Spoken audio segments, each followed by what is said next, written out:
কি করবে স্বামী স্ত্রী দুইজন মিলে আজকে সিদ্ধান্ত নাও, রাত 10টায় ঘুমিয়ে যেতে হবে, রাত 2টা 3টায় উঠতে হবে। আয়েশা রাদিয়াল্লাহু তাআলা আনহা বলেন, কান নবী সাল্লাল্লাহু আলাইহি সাল্লাম ইসাল্লি ইহদা আশারা রাকা মিন ক্বাবলা ইয়াফরাগা মিন সালাতিল ইশা ইলাল ফজর। এশার সালাত থেকে নিয়ে ফজরের সালাত পর্যন্ত এই লম্বা সময়ে আল্লাহর নবী 11 রাকাত সালাত আদায় করতেন। তার মানে তাহাজ্জুদ এশার সালাতের পরেও শুরু করা যায়, যার কারণে তারাবি এশার সালাতের পরে চলে। যদিও মূলত তার রাতের 3 ভাগের 2 ভাগ পার হওয়ার পরে যখন রাত 12টা হয়ে যায় তখন আকাশের সব দরজা খুলে দেওয়া হয়। যখন দিন 12টা হয়ে যায় তখন আকাশের সব দরজা খুলে দেওয়া হয়। যখন আজান দেওয়া হয় তখন সব দরজা খুলে দেওয়া হয়। ওই সময়তে যে যা চায় সেটা কবুল হয়ে যায়, যে যা চাইবে। জাবের রাদিয়াল্লাহু তাআলা আনহু বলেন, রাসূল সাল্লাল্লাহু আলাইহি ওয়াসাল্লাম বলেছেন, ইন্না ফিল লাইলি লাসা লা ইয়াফিকা আব্দুল মুসলিম। রাতে একটা সময় রয়েছে যে কোনো পুরুষ যে কোনো নারী, রাতে একটা সময় রয়েছে যে কোনো পুরুষ যে কোনো নারী, রাতে একটা সময় রয়েছে যে কোনো পুরুষ যে কোনো নারী। ওই সময় আল্লাহর কাছে কিছু চাই, মিন আমরিদ দুনিয়া, দুনিয়ার হোক আর পরকালের হোক, ইল্লা আতাহু ইয়াহু, আল্লাহ তাকে দিবেনি। ভাবখান মনে হচ্ছে দিতে বাধ্য, দিবেনি, দিবেই দিবে, অবশ্যই দিবে, অবধারিত দিবে, দিবেই দিবে ইনশাআল্লাহ। আপনি বুঝতে পারেন না, 2013 সালের 24শে আগস্ট রোজ মঙ্গলবার 11টার সময় আপনার বাড়িতে হাঁটাবো, হাঁটাবো রূপগঞ্জ নারায়ণগঞ্জ মাঠে বলেছিলাম আমার হাতে টাকা নেই, এ কথা সত্য, এখানে প্রতিষ্ঠান করবে, এ কথা সত্য। আপনি দেখে আসেন তো, জামিয়া সালাফের রূপগঞ্জ নারায়ণগঞ্জ ঢাকা প্রায় 50 বিঘা জমির উপরে অবস্থান করে। আমি তো একজন ভিক্ষুক মানুষ, আমি হচ্ছে কচুর পাতার পানি, যে কচুর পাতার পানি থাকে একটু বাতাস আসলে টলমল টলমল করে পড়ে। আমি কোটি টাকার ব্যবসা করি না, আমি কোনো দলও করি না, না আমার কোনো বংশীয় ক্ষমতা আছে, না আমার কোনো দলীয় ক্ষমতা আছে, না আমার কোনো বড় না ব্যবসা আছে, কিছুই না। এটা নিঃস্ব মানুষ। 4000 ছেলে মেয়ে, 2টা প্রতিষ্ঠানে 350 এতিম, 500 জন অসহায়। 4000 ছেলে মেয়ে ভিন্ন ভিন্ন জায়গায় পড়াশোনা করছে, সবার থাকা খাওয়া ভিন্ন, মেয়েদের ভিন্ন ছেলেদের ভিন্ন। আপনার বাড়ির পাশে সামনে বৃহস্পতিবার শুক্রবার সম্মেলন, জানি না আপনি যাওয়ার জন্য প্রস্তুত আছেন কিনা। থাকা তো উচিত। ওই যে নাসিম, ওকে চিনেন কিনা, ও তো প্রস্তুতি নেই, গাড়ি টাড়ি নিয়ে যায়, তার সাথে যোগাযোগ করার চেষ্টা করেন, আর নাহলে এমনি স্বেচ্ছায় আসেন। আর একদিন তো দেখতে যাওয়ার স্বাদ হওয়া উচিত। প্রায় 800 শতক জমির উপরে বালু ফেলা হয়েছে, প্রায় 800 শতক। একটু দেখা দরকার, একটু স্বাদ থাকা দরকার। আবার কোনো ধনী মানুষের করা না, একটা ফকির মানুষের করা। আমার কাছে কিছুই নেই, তবে আমার জীবনে আমি কোনোদিন কোন মসজিদে খুতবা দিচ্ছি, ওখানকার সভাপতি সেক্রেটারিকে হিসাব করে খুতবা দিয়েছি, এটা নয়। রুজি তার কাছে আমি কোনোদিন ভাবিনি। আমার দাদা আমার বাপের রুজি ভাবেনি, আমার বাপ আমার রুজি ভাবেনি, আমি আব্দুর রহিমের রুজি ভাবি নাই, চিন্তা করিনি ওটা কি হবে তাদের। ওরা রুজি ছাড়া আসেনি, রুজি নিয়েই এসেছে, অতএব তার টেনশন করার আমার কোনো প্রয়োজন নাই। সম্মানিত দিনী ভাই বোন, বলছিলাম রাত যখন 3 ভাগের 2 ভাগ পার হয়ে যায় তখন আল্লাহ তাআলা এইভাবে ডাকেন। আবার আয়েশা রাদিয়াল্লাহু তাআলার ভাষাতে বোঝা যাচ্ছে এশার সালাতের পর থেকে নিয়ে ফজর পর্যন্ত সময়ে যে কোনো সময়ে তাহাজ্জুদ পড়া যায়। আয়েশা রাদিয়াল্লাহু তাআলা আনহা বলেন, কানা নবী সাল্লাল্লাহু আলাইহি সাল্লাম ইসাল্লি বিল লাইলে সালাসা আশারা রাকা, আল্লাহর নবী রাতে 13 রাকাত সালাত আদায় করতেন। অবে খামসিন ইউতরবে খামসিন মিন দালিক, 13 রাকাতের মধ্যে 5 রাকাত থাকতো বিতর, লাইজলু ফি শাইনিল আখিরাহা, 5 রাকাতে একটানা একবারই বসতেন। তার মানে 3 রাকাত পড়লো একটানা, 5 রাকাত পড়লো একটানা, আর 1 রাকাত তো একটানাই আছে। বুঝা গেল না কথা মনে হয়? মাঝহাবি ভাইরা বলেছেন বেতের 3 রাকাত পড়তে হবে মাগরিবের মতো, মানে 2 রাকাত পড়ে আত্তাহিয়াত পড়তে হবে, হাদিস জাল, মানুষের বানানো। একটা না 3 রাকাত, একটা না 5 রাকাত, একটা না 1 রাকাত। 1 রাকাতের কোনো টানা নাই, এমনি দোয়ায়ে কুনুত পড়তে পারেন মাঝে মধ্যে। আমি বলেছি মাঝে মধ্যে দোয়ায়ে কুনুত ছেড়ে দিতে হবে। তখন কেউ নকল করেছে যে উনি বেতর পড়তে নিষেধ করেছেন। নাউজুবিল্লাহ। বেকুব, ফেসবুক চালালে এইভাবে চালাতে হবে? তুমি মানুষের উপর অপবাদ লাগে ফেসবুক চালাও, এটাই তোমার হাইকোর্ট? কি বুঝো তুমি? মানুষের উপরে একটা বাক্য বলে দাও, হিসাব পাও না, তোমার এই বাক্যের বিচার হবে না? আমি তো তোমার পিছনে লাগা প্রয়োজন মনে করি, আমি তোমাকে ধত্তবে রাখি না। তুমি যে কে এটা আমার চেনারই প্রয়োজন নেই। তোমার পিছনে আমার এক বাক্য আমি কোনোদিন বলিও নি, আমি কোনোদিন লিখিও নি, আমি তোমাকে কোনোদিন ভাবিও নি। 90 সাল থেকে না এখন পর্যন্ত আমি কোনোদিন কাউকে ভেবে 5 মিনিট বক্তব্য দিইনি। কোনোদিন কোনো মসজিদের সেক্রেটারি সভাপতিকে 1 মিনিট হিসাব করে বক্তব্য দেওয়া প্রয়োজন মনে করিনি। আল্লাহ তো রেখেছেন।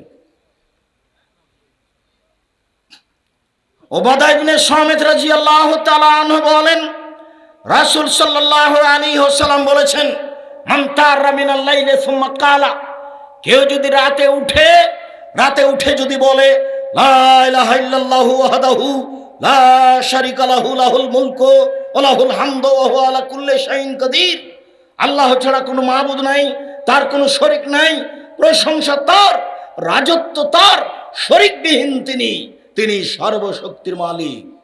তারপরে বলে সুবহানাল্লাহি আলহামদুলিল্লাহি ওয়া লা ইলাহা ইল্লাল্লাহু আল্লাহু আকবার, পবিত্রতা তার, প্রশংসা তার, সবচেয়ে বড় তিনি ছাড়া কোনো মাবুদ নেই। এরপরে বলে ওয়ালা হাওলা ওয়ালা কুওয়াতা ইল্লা বিল্লাহ, বাহ্যিকভাবে আন্তরিকভাবে নড়াচড়া করার কোনো শক্তি নেই। সুম্মা কালা, তারপর বলে রব্বিক ফিরিলি, আল্লাহ তুমি আমাকে ক্ষমা করো, আল্লাহ তুমি আমাকে ক্ষমা করো। সুম্মা সাল্লাহ, তারপরে সালাত আদায় করে। সুম্মা দা ফস্ত জিবা, এরপরে দোয়া করে যা চাইবে তাই দেওয়া হবে, যা চাইবে তাই দেওয়া। কোনোদিন বাস্তবায়ন করে দেখেছেন? সেদিন তো ছিল বয়স 40, এখন দেখছেন বয়স 60। কখন যে গেল। সেদিন খেলাচ্ছিলেন না, খেলাধুলা মনে পড়ে না, শয়তানি করা মনে পড়ে। তারপর এখন দেখছেন বয়স ৭০। কবে দেখবেন আপনার লাশ মানুষে নিয়ে যাচ্ছে। সময়ের কি করলেন? কি করতে চান? কি বলতে চান? দাম্ভিকতা দেখিয়ে জুলুমবাজি করে নির্বাচন করে ইহকালও গেল, পরকালও গেল। দলীয় দাপট দেখিয়ে ক্ষমতা গেল, সবকিছু গেল। ফেরাউন ডুবে গেছে। ফেরাউন কি হয়েছে? ডুবে গেছে। আদ সামুদ ঝঞ্ঝা বায়ুতে হারিয়ে গেছে। বিকট শব্দ ঝঞ্ঝা বায়ু এমন ভাবে আসলো, ফাদামদাম আলাইহিম রব্বুহুম বিজামবিহিম, একবারে ঘাটাটো অন্ধকার ভিন্ন ধরনের শব্দ দিয়ে প্রবাহিত বাতাস চলল। মানুষের নিয়ন্ত্রণ নয়, ফেরেশতার নিয়ন্ত্রণে নয়, আল্লাহর আদেশে একেবারে ঘর বাড়ি পাথর পাহাড় কেটে চলে গেল। যেখান দিয়ে গেল তার বিচারের তিনি চিন্তা করেন নলায় খাফক বাহা। আদ সামুদ বিচার করতে পারে এই তিনি ভাবেন না, ফেরাউন বিচার করতে পারবে এটা তিনি ভাবেন না। সময় তো চলেই যাবে। ফেরাউন ডুবে গেছে। নূহ আলাইহিস সালাম 900 বছর বয়স পাওয়ার পরেও, 1000 বছর বয়স পাওয়ার পরে চলে গেছে। আর আমার তো বয়সের সীমা 60 থেকে 80। তা আমি কেন এত ভুল বুঝে বসে আছি? ভুল হচ্ছে সম্মানিত দিনী ভাই বোন, একটু ঘুম থেকে উঠে প্রথমে আপনি সূরা আল ইমরানের শেষ রুকুর প্রথম 5 আয়াত পড়তে পারেন। ইন্না ফি খালকিস সামাওয়াতি ওয়াল আরদ ওয়া ইখতিলাফিল লাইলি ওয়ান নাহার। এছাড়া আপনি শেষ রুকু পড়তে পারেন। এই চালাই বসো। আমিও বক্তব্যের শেষে চলে এসেছি। 11টা 10-20 বক্তব্য শুরু করে লম্বা বক্তব্য দেবে এমনটা হয়ও না, আর আমি তা চাইও না। কাজে আমি কথা বলবো আর তুমি এখান থেকে বের হয়ে গিয়ে চা খাবা, এই নোংরা অভ্যাস ছাড়তে হবে। আমি তো আর আব্দুল্লাহ বিন ফজল রাহিমাহুল্লাহ নই যে বক্তব্য দিতে দিতে সকাল হয়ে যাবে। আমার কাছে অত বিদ্যাও নেই।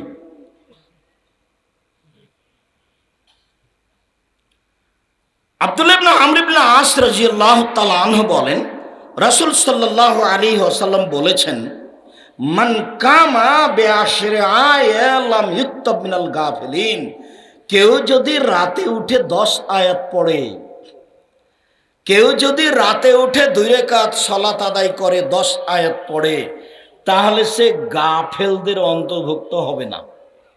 হাদিস শেষ করি তারপরে। অমান কামাবে মেয়া আয়াত, আর কেউ যদি রাতে উঠে 100 আয়াত পড়ে, কোতেবা মিনাল কানিতিন, তাহলে ওর তালিকা হবে পরহেজগারদের মধ্যে। অমান কামাবে আলফা আয়াত কোতেবা মিনাল মুকান্তিরিন, আর যারা 1000 আয়াত পড়তে পারে রাতে, তারা পৃথিবীতে সবচেয়ে দামি মানুষের অন্তর্ভুক্ত, সবচেয়ে দামি। তাহলে সবচেয়ে দামি মানুষের অন্তর্ভুক্তর জন্য কত আয়াত? 1000 রাতে। যারা পরহেজগার মানুষ বলে গণ্য হবে তাদের জন্য কত? 100 আয়াত। আর আমি গাফেল নই এটা প্রমাণ করার জন্য কত আয়াত? 10 আয়াত। তা আমি যে একদিনও পড়িনি, আমি আবার কোনটা? আপনি ধর্ম পাগল পেয়েছেন, মনে করছেন যে বক্তা বক্তব্য দিতে এসেছে, ভালো খাওয়ালাম, টাকা পয়সা নিয়ে যাবে, আমিও শুনলাম, কি যে বললাম আর কি যে করল, দেখি সকালে হয়ে গেছে। এটা মনে করিয়েন না, কথার দাম দেওয়া শিখিয়েন। আবু হুরায়রা রাদিয়াল্লাহু তাআলা আনহু বলেন, রাসূল সাল্লাল্লাহু আলাইহি সাল্লাম বলেছেন, মানিস্তাই কাজা আহলাহু ওয়া সাল্লা রাকাতাইন আও সাল্লায়া জামিয়ান রাকাতাইনে, কেউ যদি রাতে নিজে উঠে স্ত্রীকে উঠায়, 2 জন মিলে 2 রাকাত সালাত আদায় করে। এই মেয়ে শোনো, উপস্থিত বৈঠকের দিনী মুসলিম বোন, এদিকে খেয়াল করেন তো, কথা বলছেন কেন? এদিকে খেয়াল করেন। আপনি আর আপনার স্বামী যদি রাতে উঠে 2 রাকাত সালাত আদায় করেন, একসাথে পড়েন, একসাথে মানে আপনার স্বামী থাকবে আগে আর আপনি থাকবেন পিছনে, ভিন্ন ভিন্ন পড়তে পারেন। 2 রাকাত যদি সালাত আদায় করেন, তো রাসূল সাল্লাল্লাহু আলাইহি সাল্লাম বলছেন, কুতিবা মিনাজ যাকিরিনা ওয়াজ যাকিরাত, রাতে যারা তাসবিহ তাহলিল জিকির আজকার করে, আপনার নামটা তাদের তালিকায় চলে আসবে। অথচ আপনি তত নন। রাতে তো যারা 1000 1000 আয়াত পড়ে তারা হল যাকিরাত আর যাকিরিন, কিন্তু আপনি 2 রাকাত পড়েছেন, এই জন্য আল্লাহ বলছেন যাও যাও ওর নামটা ওতে দিয়ে দাও, হ্যাঁ ফেরেশতারা লিখে দাও, ওই ভালোদের তালিকা দিয়ে দাও। আমি এই কথা বলিনি, এই কথা মুহাম্মদ সাল্লাল্লাহু আলাইহি ওয়াসাল্লাম বলেছে। আমার এখানে কিছু করার নেই, আমি জোর করে বলছি এমনটা কথা নয়। আপনি রাতে উঠে 2 রাকাত সালাত আদায় করলে আপনার নামটা ওই তালিকায় চলে আসবে। যারা রাতে ইবাদত করে, তা তাসবিহ তাহলিল করে, জিকির আজকার করে, আল্লাহ তাআলা আমাদের নবীকে বলছেন ফাসাব্বিহবে, আল্লাহ তাআলা আমাদের নবীকে বলছেন যে আপনি রাতে উঠুন, ফাসজুদ লাহু ওয়াসাব্বিহু লাইলান তাওয়িলা, রাতে তাহাজ্জুদ পড়ুন, দীর্ঘ সময় ধরে তাসবিহ তাহলিল করুন। মুহাম্মদ সাল্লাল্লাহু আলাইহি সাল্লাম, আপনি রাতে উঠে তাহাজ্জুদ পড়ুন, জরুরি আদেশ। আপনি দীর্ঘ সময় ধরে তাসবিহ তাহলিল জিকির আজকার করুন। ঘুম থেকে উঠে 2-4 বার কোনোদিন সুবহানাল্লাহ আলহামদুলিল্লাহ বলেছেন? মনে পড়ে মুরব্বী, আপনাকে বলছি তাহাজ্জুদ পড়তে শিখেন, একটু চেষ্টা করেন। দাম্ভিকতা দেখে কোনো লাভ নেই। আমার ছেলে এত বড় ব্যবসা করে,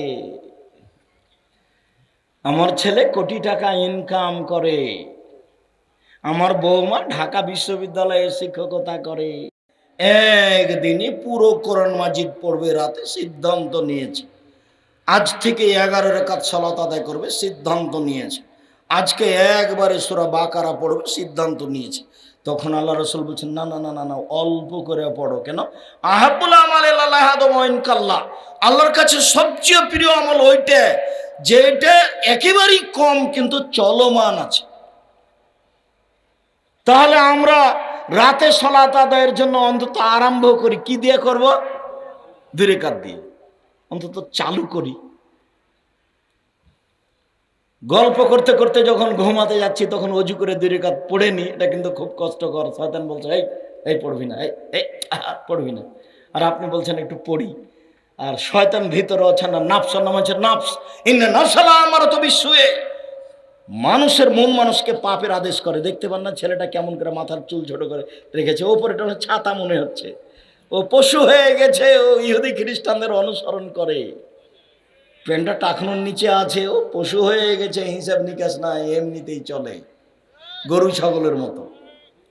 অথচ আমার প্রত্যেকটা কর্ম ইহুদি খ্রিস্টানদের বিরোধী হতে হবে। বাংলাদেশ এমন একটা দেশ যার অফিস আদালত কোর্ট কাছারি শিক্ষা প্রতিষ্ঠান দোকানপাট বাড়ি ঘর সব ইহুদি খ্রিস্টানদের দিয়ে সাজানো, ওদের নিয়ম দিয়ে সাজানো, ওদের কৃষ্টি কালচার দিয়ে সাজানো। তাই তো রাস্তার গাড়িটাও বাম দিকে যায়।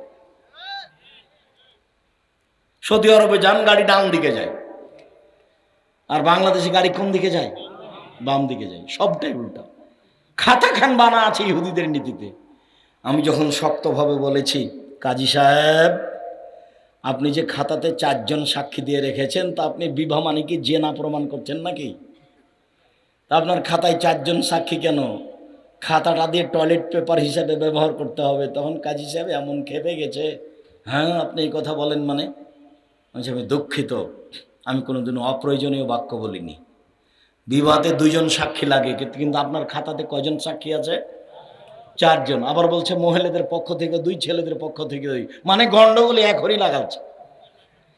তো অথচ আল্লাহ রসুল বলছেন যে পক্ষ নয় গো, পক্ষ নয়, বিবাহ জায়েজ হওয়ার জন্য 2 জন সাক্ষী লাগে, আর বাপকে লাগে। ওটা পক্ষ নয়। না বুঝাতে পারলাম না মনে হয়? সাক্ষী পক্ষ নয়, বিবাহ জায়েজ হওয়ার জন্য কি লাগে? 2 জন সাক্ষী লাগে। বিবাহ জায়েজ হওয়ার জন্য কাকে লাগে? বাপকে লাগে। কোর্টের বিবাহ বাতিল, কোর্টের বিবাহ বাতিল। হাজারো লাখো মেয়ে বাড়ি থেকে বের হয়ে বিবাহ বসেছে। 7 ছেলের মা হলে সব ছেলে অবৈধ জারজ সন্তান।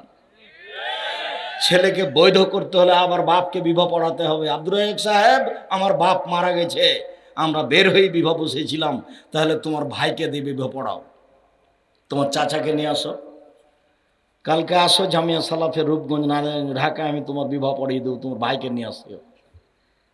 তোমার ভাই তোমার অভিভাবক, তোমার বাপ তো কবে মরে গেছে, সংসার বাতিল আছে। এমন কোনো মায়ের বেটা পৃথিবীতে জন্ম নেবে না কিয়ামত পর্যন্ত যে এই বিবাহ বৈধ করতে পারে। আমি না করিনি, এটা মোহাম্মদ সাল্লাল্লাহু আলাইহি ওয়াসাল্লাম না করেছেন বলে ফেকার বইয়ে লেখা আছে। আরে ফেকার বইয়ে তো লেখা আছে যে একটা মানুষ রাস্তাতে হাঁটতে হাঁটতে একটা মহিলাকে বলছে এইটা আমার বউ। তখন 2 জন সাক্ষী বলছে হ্যাঁ আমরা সাক্ষী আছি, ঠিকই তোমার বউ, বিবাহ হয়ে গেছে। তাহলে তার বাপকে লাগবে না, কোর্টের বিবাহতে এভাবেই চলছে। খালি আপনি বলবেন এটা আমার বউ, 2 জন সাক্ষী বলবে হ্যাঁ আমরা সাক্ষী দিচ্ছি তোমার এটা বউ, হয়ে গেল। আর আল্লাহর নবী বলছেন হবে না সেইটা। সম্মানিত দিনী ভাই বোন, বলছিলাম দিন সহজ কঠিন নয়। তারপরে বলছেন ফাসাদ্দেদু, মধ্যম পন্থায় অবলম্বন করো, ইবাদত করো। ওয়াকারিবু, পরিমিত ইবাদত করো, মানান মতো করো, অন্তত 2 দিয়ে চালু করো। ওয়াবশিরু, পরস্পরে সুসংবাদ দাও, কেউ কাউকে ভীতির মধ্যে ফেলো না। তাহাজ্জুদ পড়া শুরু করছো, তাহাজ্জুদ পড়বে 80 বছর বয়সে, এ কথা বলো না। পরস্পরে বলো পড়ো না, চালু করো না, দেখা যায়। আরে আব্দুর রাজ্জাক সাহেব বললেন 1 মিনিটে সূরা ইখলাস 3 বার পড়লে 1 বার কোরআন মাজিদ পড়ার সমান নাকি? ব্যাগ ভরে নিই নে। তো কেউ কেউ মানা করছে ব্যাগ ভর্তি করে নেন। কই পারেন না কেন? আজকে সারাদিনে তো 3 বার পড়েননি, 1 বার ইখলাস পড়েননি, অথচ 1 মিনিটে 3 বার, 1 মিনিটে 3 বার। পারেন না কেন? শয়তান ধরেছে এই জন্য পারেন না কেন। আজকে কেন মাগরিবের পরে সূরা ইখলাস 3 বার পড়তে পারেননি? কালকে আজকে ফজরের পরেও পারেননি, এমনিতে দিন পার হচ্ছে, তার মানে গরু ছাগলের মতো। কত সুবিধা! সূরা ইখলাস বুঝি তো নাকি? ওটা কুল হুয়াল্লাহু আহাদ, তার নামে ইখলাস। ওটা 3 বার পড়লে কি হবে? 1 বার কোরআন মাজিদ পড়ার সমান নেকি হবে। তো নেকি তো অনেক হবে, পড়ে কে? খাওয়ার ব্যবস্থা আছে, বউ আছে, বেটি আছে, গাড়ি বাড়ি আছে, সব কিছু। আবার কেন সূরা ইখলাস? আর কি করব? এভাবে সময় কাটায়েন না, ভুল হচ্ছে। এর পরের বাক্য, আজকের আলোচনার শেষ বাক্য জরুরি। আরেকটা ছোট্ট হাদিস আছে এই মুহূর্তে আজকের জন্য। এখন যে বাক্য বলছি সে বাক্য আপনার জন্য। উপস্থিত বৈঠকের দিনী মুসলিম বোন, আপনি একটু খেয়াল করেন। আল্লাহ রাসূল বলছেন ওয়াস্তাইনু বিল গুদওয়াতি ওয়ার রাওহাতি ওয়া শাইইন মিনাদ দুলজা। পৃথিবীর মানুষ, একটু সকালে আল্লাহকে ডাকো, একটু বিকালে আল্লাহকে ডাকো, রাতের অন্ধকারে ডাকো, 3টে সময়। সূর্য ডোবার পূর্বে, সূর্য ওঠার পূর্বে, সূর্য ডোবার পূর্বে, সূর্য ওঠার পূর্বে, রাতের অন্ধকারে ডাকো, সূর্য ডোবার পূর্বে ডাকো, সূর্য ওঠার পূর্বে ডাকো, রাত 2টার পরে ডাকো, 3টার পরে ডাকো, 4টার পরে ডাকো, 3বার আল্লাহকে ডাকো, যাহাই বলিবে তাহাই শুনিবে। শোনার জন্য তিনি প্রতীক্ষমান রয়েছেন। ও আমার দাস দাসী শোনো, তুমি যেভাবে ডাকো আমি সেভাবে থাকি, তুমি যেভাবে আশা পোষণ করো আমি সেভাবে পূর্ণ করে থাকি।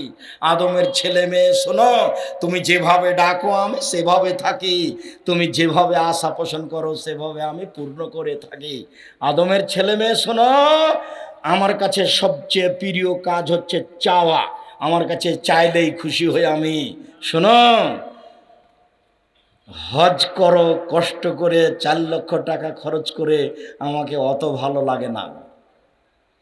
রমজান মাসে সিয়াম পালন করে, ইবাদতের জগতে সবচেয়ে দামি ইবাদত, তারপরে আমাকে অত ভালো লাগে না।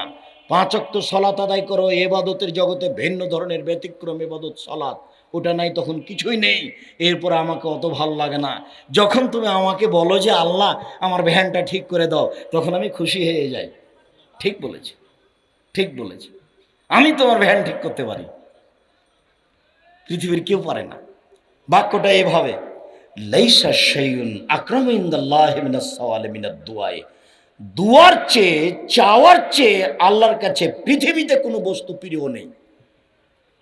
আল্লাহর কাছে সবচেয়ে প্রিয় কি বলেন তো দেখি? চাওয়া, দোয়া করা। আল্লাহ এটা করে দাও। আমি বলিনি, আমি অনুবাদক, আমি একটু সময় উল্লেখ করলাম, তার কথাটা বলে দিলাম।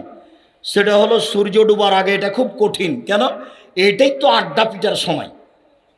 দুপুরে খেয়ে একটু শুয়েছিলাম, আসরের সালাত আদায় করে বের হয়েছি, একটু চা খেতে হবে, মানুষের সাথে বসে থাকতে হবে, গল্প করতে হবে, আড্ডা পিটতে হবে। এই সময়ে কি আর জিকির আজকার করা যায়? এটা খুব কঠিন। সূর্য ডুবার পূর্বে খুব কঠিন। সূর্য ওঠার পূর্বে কিছু পারা যায়, তবে ঘুমাতে হবে। কেন?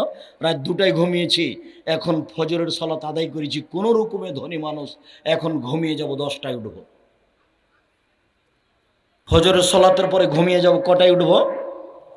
তো 10টায় উঠব। তখন আল্লাহ রসুল বলছেন, না না না না না, ফজরের সালাত আদায় করে সূর্য ওঠা পর্যন্ত ডাকো। মনে হয় সময় আমি ভাগ দেখাতে পারলাম না। আপনি মনে করেন তো কোন কোন সময় বললাম? সূর্য উঠার আগে আর সূর্য ডুবার আগে। তাহলে কখন হচ্ছে? মাগরিবের আজান হওয়ার 15-20 মিনিট পূর্বে ডাকতে হবে। 5-10 মিনিট আজান হবে, তার পূর্বে 5-10 মিনিট, 20 মিনিট, আধা ঘন্টা, যার যা কুলাই। বুঝাতে পারিনি। আর ফজরের সালাত আদায় করে এই যে সূর্য উঠতে 20 মিনিট দেরি আছে, আধ ঘন্টা দেরি আছে, 15 মিনিট দেরি আছে, এটা সময়। আর কিভাবে আমি বলতে পারি? আমি তো মনে হচ্ছে বলেছি, বুঝেছি যে আপনি বুঝতে পেরেছেন। আর রাতের কিছু অংশ, সেটা 1টার পরে হতে পারে, 2টার পরে হতে পারে, 3টার পরে হতে পারে। ঘুম ভাঙলে উঠবেন, উঠে আকাশের দিকে তাকাবেন। ইন্না ফি খালকিস সামাওয়াতি ওয়াল আরদি ইখতিলাফিল লাইলি ওয়ান নাহার। এই রাতের দিনের পরিবর্তন আল্লাহর ক্ষমতায় হয়। কি বিশাল আকৃতিতে আকাশ জমি। আয়াতটা পড়েন, আল্লাহ নবী এভাবেই বলেছেন, আপনার দিন এমনি কাটে। সূরা আল ইমরানের শেষ রুকুর প্রথম 5 আয়াত মনে থাকবে না? মনে হয় যদি নাও থাকে তো এদেশে একটা বই পাওয়া যায়, বইয়ের নাম কে বড় লাভবান। এদেশে একটা বই পাওয়া যায়, আইনে রাসূল সাল্লাল্লাহু আলাইহি ওয়াসাল্লাম 2 অধ্যায়। এদেশে একটা বই পাওয়া যায়, বইয়ের নাম উপদেশ। নাম শোনেননি মনে হয়? ও বইওয়ালা কত টাকা নিতে পারে আমার কাছে অনুমান? 2-1 হাজার। তাহলে তো জটিল নয়। আবদুল্লাহর বইটা কিনলে না হয় 250 টাকা নেবে। এই ছেলে, মিন্নাতুল বাড়ির দাম কত গো? 250। বাপরে বাপ, আবদুল্লাহর বইটা কিনতে চাচ্ছি। আবদুল্লাহর বই আমিও পড়ি, আপনিও পড়েন, আপনিও দোয়া করেন, আমিও দোয়া করি। দোয়া তো তার জন্য করতে পারি, ওটা জাতির সম্পদ, সবাই দোয়া করি। সংকীর্ণতা যদি আপনার মনে আসে, তাহলে আপনি বিপাকে পড়ে গেছেন। আপনি আমাকে বলেন, আব্দুর রাজ্জাক সাহেব আমার ছেলেটার জন্য দোয়া করেন, সেটা ভালো হবে কথা। কিন্তু আমি যখন বললাম, তখন আপনার মনটা খাটো হয়ে গেল। তখন আপনি কেমন মানুষ হলেন বলেন তো দেখি? আপনি যদি দোয়া করেন আল্লাহ তুমি আব্দুল্লাহকে কবুল করো, তখন আপনার মাথার পাশে একজন ফেরেশতা আছে, তখন ফেরেশতা বলবে তুমি ওর জন্য যা বলেছো তোমার জন্য তাই, তুমি ওর জন্য যা বলেছো তোমার জন্য তাই, তুমি ওর জন্য যা বলেছো তোমার জন্য তাই। হাদিস মুসলিম। তাহলে আপনার লাভ হলো না রস হলো? শুক্রিয়া, জাযাকুমুল্লাহ খায়র। রাসূল সাল্লাল্লাহু আলাইহি সাল্লাম বলেছেন মান নামাত তাহিরান, কেউ যদি অজু করে ঘুমায়, তারপর রাতে উঠে, ফায়াসালুল্লাহ খায়রান মিন আমরিদ দুনিয়া ওয়াল আখিরা, ওই সময় উঠে যা চাইবে তাই দেওয়া হবে, যা চাইবে তাই দেওয়া হবে। এই হাদিসে একটু বেশি করা আছে যে অজু করে ঘুমাবে না, বুঝাতে পারলাম না। ঘুমানোর সময় কি কি করতে হবে? অজু করতে হবে। অজু যদি থাকে তো ভালো, অজু যদি না থাকে তাহলে অজু করতে হবে। আর যদি ঠান্ডা লাগে তো মাটি তো আছেই, বিসমিল্লাহ সহজ, ঘুমিয়ে যান। আমি অজু করে ঘুমালাম, এরই মানে আমি অজু করে ঘুমালাম। এখন যখন ঘুম ভাঙবে তখন 2 রাকাত সালাত আদায় করলে নামটা তালিকায় পড়ে যাবে। আবার এখন আমি যা চাইবো সেটাই হয়ে যাবে। কত সুবিধা! কেউ একটু বুঝে না, কেউ একটু সূরা ইখলাস পড়ে না। আল্লাহ তুমি তৌফিক দান করো। উপস্থিত বৈঠকের দিনী মুসলিম ভাই বোন, লক্ষ্য করুন, আপনাকে আমি অনুরোধ জানাচ্ছি, দিনী বোন আপনাকে আমি অনুরোধ জানাচ্ছি, আপনার জন্য জান্নাত সহজ। 5 ওয়াক্ত সালাত আদায় করুন, স্বামীকে মেনে চলুন, জেনায় লিপ্ত হয়েন না, রমজান মাসে সিয়াম পালন করবেন, জান্নাতের সব দরজা খোলা। আলোচনা শেষে চলে আসলাম। গাড়িতে কয়েকটা বই ছিল, আব্দুল্লাহর বইটাই ছিল মিন্নাতুল বারি, বুখারীর ব্যাখ্যা ব্যতিক্রম আছে এখানে।